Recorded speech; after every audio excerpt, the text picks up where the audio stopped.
Friends, welcome to Tirupati vlogs. చూడండి, ఈరోజు నేను బెల్లంతో సున్నుండలు ఎలా ప్రిపేర్ చేశానో, దానికి ఏమేం యూస్ చేశాను, ఎలా తయారు చేశాను అనేది ఇప్పుడు ఈ వీడియోలో షేర్ చేస్తున్నాను. ఫస్ట్ దీనికి స్టవ్ పైన ప్యాన్ పెట్టుకున్నాను. అది వేడయ్యాక ఇందులో నల్ల ఉద్దిపప్పు తీసుకున్నాను, అంటే పొట్టుతో కూడా ఉండే ఉద్దిపప్పుని తీసుకున్నాను. మామూలుగా అందరూ వచ్చి సున్నుండల నుంచి మామూలుగా పొట్టు లేని ఉద్దిపప్పుతో ప్రిపేర్ చేస్తారు.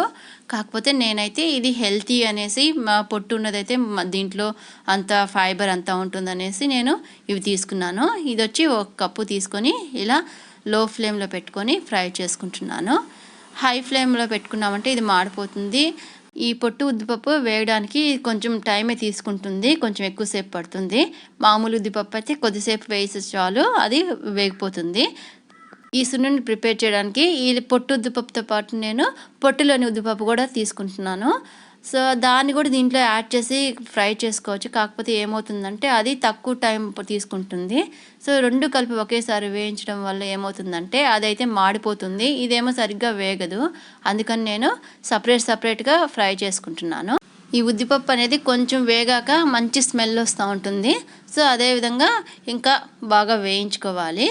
సో ఇది బాగా వేగిన తర్వాత దీన్ని వేరే ఒక బౌల్లో తీసుకొని తర్వాత వచ్చి మళ్ళీ పొట్టు లేని ఉద్దిపప్పుని ఇదే పాన్లో ఫ్రై చేసుకుందాము. ఈ ఉద్దిపప్పు అయితే దాదాపు బాగా ఫ్రై అయిపోయింది. ఇప్పుడు దీన్ని తీసుకొని ఇప్పుడు మనం ఒక బౌల్లో వేసుకుందాము. చూడండి, బౌల్ పక్కనే ఉంది కదా, ఇప్పుడు ఇందులో వేసేసుకుంటాను. సో ఇందులో వేసుకున్నాక ఇప్పుడు ఇదే పాన్ పెట్టుకుందాము. ఇప్పుడు ఇందులో మనము పొట్టు లేని ఉద్దిపప్పు యాడ్ చేసుకొని ఫ్రై చేసుకుందాము. నేను ఇందాకైతే పొట్టు ఉన్నటువంటి ఉద్దిపప్పు వచ్చి నేను 1 కప్ తీసుకున్నాను. ఇది వచ్చి పొట్టు లేని ఉద్దిపప్పు వచ్చి 1.5 కప్ తీసుకుంటున్నాను. ఇప్పుడు దీన్ని లో ఫ్లేమ్లో పెట్టుకొని మనము ఫ్రై చేసుకుందాము. ఇది వచ్చి చాలా తక్కువ టైమే పడుతుంది ఫ్రై అవ్వడానికి, అదైతే కొంచెం ఎక్కువ టైమే పట్టింది కదా. చూడండి, ఇది లైట్ బ్రౌన్ కలర్గా చేంజ్ అవుతూ ఉంది. ఇంకా కొద్దిగా బ్రౌన్ కలర్ వచ్చే వరకు మనము ఫ్రై చేసుకోవాలి. ఒకవేళ మనము హై ఫ్లేమ్లో పెట్టేసామంటే ఏమవుతుంది అంటే పైనేమో బ్రౌన్ కలర్లో వచ్చేస్తుంది, లోపలైతే మనకు పప్పు అనేది వేగదు. ఇలా ఏవైనా సరే పప్పుల్ని మనం వేయించుకునేటప్పుడు మనం లో ఫ్లేమ్లో పెట్టుకొని వేయించుకుంటేనే అవి కరెక్ట్గా వేగుతాయి. లేదంటే అవి వచ్చి మాడిపోయినట్టు అయిపోయి లోపలంతా పచ్చిగానే ఉంటుంది, సరిగ్గా వేగదు. అప్పుడు టేస్ట్ అనేది కూడా బాగుండదు. అందుకని ఏవైనా సరే మనము పప్పులను వేయించుకునేటప్పుడు లో ఫ్లేమ్లో పెట్టి వేయించుకుందాము.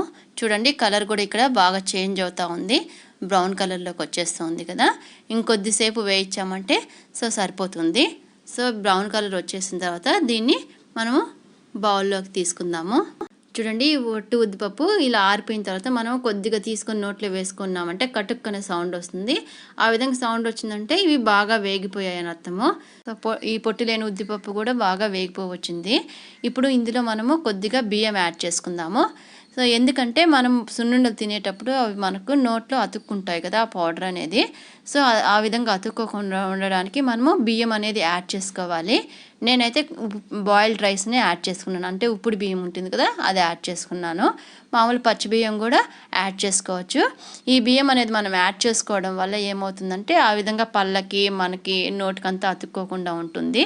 అందుకనేసి దీన్ని యాడ్ చేసుకొని కొద్దిసేపు ఇలా ఫ్రై చేసుకుందాము. దాదాపు అందరూ ఈ సున్నుండలకి పచ్చి బియ్యమే యాడ్ చేసుకుంటారు. నేనైతే పచ్చి బియ్యం కాకుండా ఉప్పుడు బియ్యం యాడ్ చేశాను. సో ఇది కూడా బాగా ఫ్రై అయిపోవచ్చింది.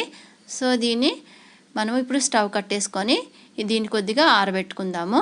చూడండి, బాగా అంతా బ్రౌన్ కలర్ వచ్చేసింది కదా. రైస్ కూడా వేగిన తర్వాత మంచి వాసన వస్తుంది, ఎందుకంటే మనం ఉప్పుడు బియ్యం యాడ్ చేస్తాం కదా, మంచి స్మెల్ వస్తుంది. సో ఇది తీసుకొని ఇప్పుడు మనము బౌల్లో యాడ్ చేసుకుందాము. సో ఉద్దిపప్పునంతా ఈ విధంగా యాడ్ చేసుకొని రెండు కలుపుకొని మనం ఇప్పుడు కొద్దిగా ఈ విధంగా మిక్సీ జార్లో తీసుకొని బరగ్గా కొట్టుకోవాలి.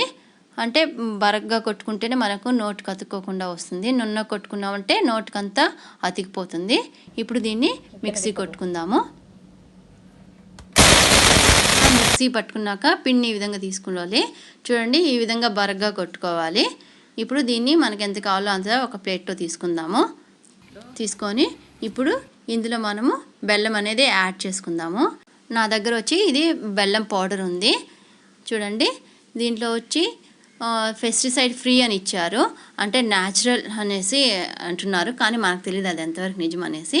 ఇప్పుడు దీంట్లో మనకు కావాల్సినంత బెల్లం అనేది యాడ్ చేసుకుందాము. ఫస్ట్ కొద్దిగా యాడ్ చేసుకొని కలుపుకుందాము. సో సరిపోకపోతే మళ్ళీ కొద్దిగా యాడ్ చేసుకొని కలుపుకొని టేస్ట్ చూస్తే సరిపోతుంది. చూడండి, ఈ విధంగా బాగా మిక్స్ చేసుకుందాం. బెల్లం పౌడర్ని, ఈ మినపప్పు పౌడర్ని రెండింటిని బాగా కలుపుకోవాలి. సో ఇలా కలుపుకున్నాక అక్కడక్కడ వంటలు ఉన్నాయి కదా, మామూలుగా వీటిని ఇలా నలిపేస్తే చేత్తో అవి నలిగిపోతాయి. వంటలు లేకుండా బాగా నలుపుకునేసి బాగా కలుపుకుందాము. సో అవసరమైందంటే మళ్ళీ కావాలంటే కూడా కొద్దిగా బెల్లం అనేది యాడ్ చేసుకోవచ్చు మనము. నేను ఇంకొంచెం యాడ్ చేసుకుంటున్నాను. చూడండి, సో ఇందులో కూడా కొంచెం వంటలంతా ఉంది. సో దాన్ని కూడా బాగా కలుపుకునేస్తాము. ఇలా ఈ విధంగా బాగా మిక్స్ చేసుకోవాలి. ఫస్ట్ బాగా మిక్స్ చేసుకున్నాక ఇప్పుడు వచ్చి మనము నెయ్యిని వేడి చేసుకొని కరగబెట్టుకున్నాక ఇందులో ఇప్పుడు యాడ్ చేసుకోవాలి. ఇలా యాడ్ చేసుకున్నాక ఇప్పుడు మనము ఇది మళ్ళీ ఒకసారి బాగా మిక్స్ చేసుకుందాము. చూడండి ఎలా మిక్స్ చేస్తున్నానో. ఎక్కడైనా ఏదైనా వంటలుంటే మళ్ళీ దాన్ని కొంచెం గట్టిగా ఈ విధంగా నలిపేస్తే నలిగిపోతుంది. ఈ విధంగా గట్టి నలుపుకొని మనము అన్నిటినీ మిక్స్ చేసుకోవాలి. సో ఈ నెయ్యిని అనేది మనము వంటలు పట్టుకోవాలి కదా వీటిని. సో కాబట్టి కొద్దిగా యాడ్ చేసుకుంటూ మనము రౌండ్ షేప్గా, అంటే మీకు ఏ సైజు కావాలంటే ఆ సైజులో మనము రౌండ్ షేప్ని పట్టుకోవచ్చు, వంటలు పట్టుకోవచ్చు. చూడండి నేను ఎలా పట్టుకుంటున్నానో. సో కొంచెం గట్టిగా అదిమి పట్టుకోవాలి. సో ఇవేమవుతుందంటే నెయ్యి అనేది తొందరగా డ్రై అయిపోతుంది ఆ పిండిలో. అందుకని మనకు అంటే ఎప్పుడెప్పుడు అవసరం అవుతుందో అప్పుడు కొద్దిగా నెయ్యి అనేది యాడ్ చేసుకొని మనము ఇలా వంటలు పట్టుకోవాలి.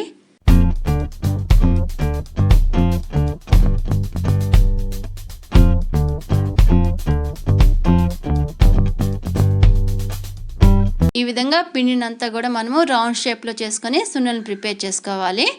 సో ఇవన్నీ రెడీ అయిపోయాయి, సున్నులు అనేవి రెడీ అయిపోయాయి. మీకు కావాలంటే మీరు పెద్ద సైజు కావాలంటే కూడా చేసుకోవచ్చు. నేనైతే మీడియం సైజ్ చేసుకున్నాను. ఇప్పుడు వీటిని మనము ఒక ఎయిర్ టైట్ కంటైనర్లో పెట్టుకొని మనం స్టోర్ చేసుకోవచ్చు. చూడండి నేనైతే ఈ గాజు బాటిల్ తీసుకున్నాను. ఇందులో వేసుకొని మనం స్టోర్ చేసుకున్నామంటే కొద్ది రోజుల వరకు ఉంటాయి. ఒకవేళ నేను కొద్దిగానే చేశాను కాబట్టి ఇంట్లో పిల్లలు అయితే వీటిని ఇష్టంగా తింటారు, కాబట్టి నాకు తొందరగానే అయిపోతాయి ఇవి. సో ఫ్రెండ్స్ చూసారు కదా, సున్నుండల్ని పొట్టు ఉద్దిపప్పుతో అలాగే పొట్టు లేని ఉద్దిపప్పు రెండు కలిపి ఎలా ప్రిపేర్ చేసుకోవాలో. సో ఈ వీడియో మీకు నచ్చినట్లయితే లైక్ చేయండి, షేర్ చేయండి, అలాగే నా ఛానల్ని సబ్స్క్రైబ్ చేసుకోండి. Thanks for watching.